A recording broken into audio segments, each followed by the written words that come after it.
दोस्तों, महाभारत के युद्ध में कर्ण और अर्जुन के बीच बहुत जबरदस्त दुश्मनी थी, प्रतिस्पर्धा थी। लेकिन इस प्रतिस्पर्धा में भी एक मर्यादा थी। महाभारत के युद्ध में दोनों एक दूसरे के रक्त के प्यासे थे, लेकिन मर्यादा से बाहर हटकर कभी कर्ण ने युद्ध नहीं किया। कथा कहानी किस्से की इस वीडियो में आज बात इतिहास के सबसे बड़े दानी कर्ण की। कर्ण अपने समय का सबसे बड़ा दानी था। सुबह सूर्य पूजन के समय स्नान करते समय नदी से बाहर आने पर उसके सामने अगर कोई भी कुछ भी मांगने के लिए आ जाए तो कभी उसके खजाने से कोई खाली हाथ नहीं जाता था। कुंती के मन में आइडिया आया। उन्होंने सोचा कि क्यों ना अपने बेटे कर्ण के पास जाए और अपने सभी बेटों की रक्षा का वचन मांग ले। इससे अच्छा है कि सभी 6 के 6 बेटे बच जाएंगे और मेरी कोख धन्य रहेंगे। जिस दिन कर्ण और अर्जुन के बीच निर्णायक युद्ध होने वाला था, उससे ठीक एक रात पहले एक सफेद कपड़ों में ढकी हुई महिला कर्ण के द्वार पर आ पहुंची। अतिथि से भी कर्ण स्वयं बाहर उन्हें लेने के लिए गए। देखा तो पांडवों की माँ हस्तिनापुर की महारानी कुंती उनके द्वार पर खड़ी थी। उन्होंने कहा कि मुझ जैसे एक सामान्य सैनिक के द्वार पर हस्तिनापुर की महारानी का आगमन। फिर महारानी अंदर आई और भींगी आंखों से वो रहस्य जाहिर किया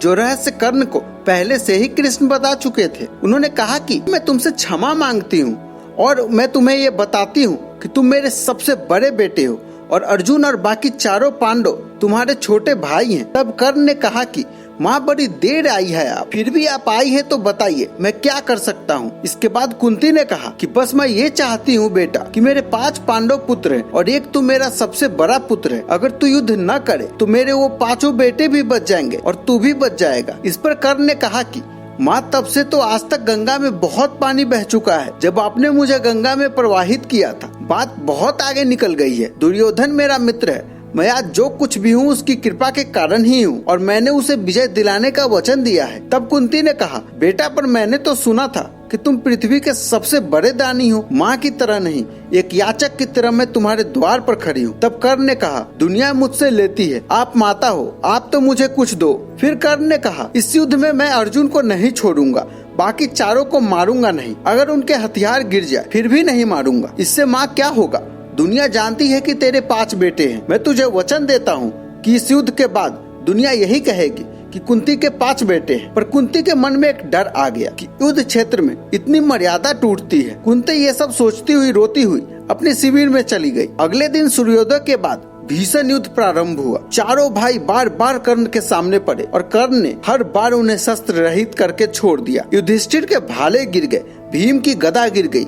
कर्ण के सारथी थे मामा शल्य। कर्ण ने कहा था, अगर मामा शल्य मुझे मिल जाए तो मैं अर्जुन से लड़ लूंगा। युद्ध के दौरान शल्य ने पूछा कि कर्ण ये क्या कर रहा है? इन चारों भाइयों को पकड़ा फिर छोड़ क्यों दिया? अर्जुन से डरता है, ये भी तो तेरे शत्रु हैं। तब कर्ण ने मुस्कुराते हुए कहा, आप नहीं समझोगे मामा, ये जिंदगी सिर्फ जीत और हार के लिए नहीं है, बल्कि जिंदगी के बाद बहुत सारी चीजें हैं जिन्हें सत्य कहा जाता है। ये युद्ध तो 5 दिन का है। मैं तो जन्म जन्मांतर का युद्ध लड़ रहा हूँ। इस युद्ध के भीषण क्षणों में भी मेरा ध्यान अपने सत्य और अपने वचन से नहीं हटा है। मैंने ये 4 महारथी इसलिए छोड़े हैं, इन्हें जीवन दान इसलिए दिया है कि सत्य के चरणों में, स्वर्ग के चरणों में 4 फूल चढ़ा रहा था। और इस तरह दुनिया के सबसे कीर्तिमान योद्धा और सबसे बड़े दानी ने अपनी माँ को जो वचन दिया था दान का, उसे युद्ध भूमि में निभाया। जय पराजय और आने वाली मृत्यु को भी अपने सामने देखकर जिस व्यक्ति ने अपने वचन का पालन किया, उसे ही दानवीर महाबली कर्ण कहा जाता है। कथा कहानी किस्से के इस वीडियो में इतना ही। वीडियो अगर पसंद आया है तो इसे अधिक से अधिक लाइक और शेयर करें।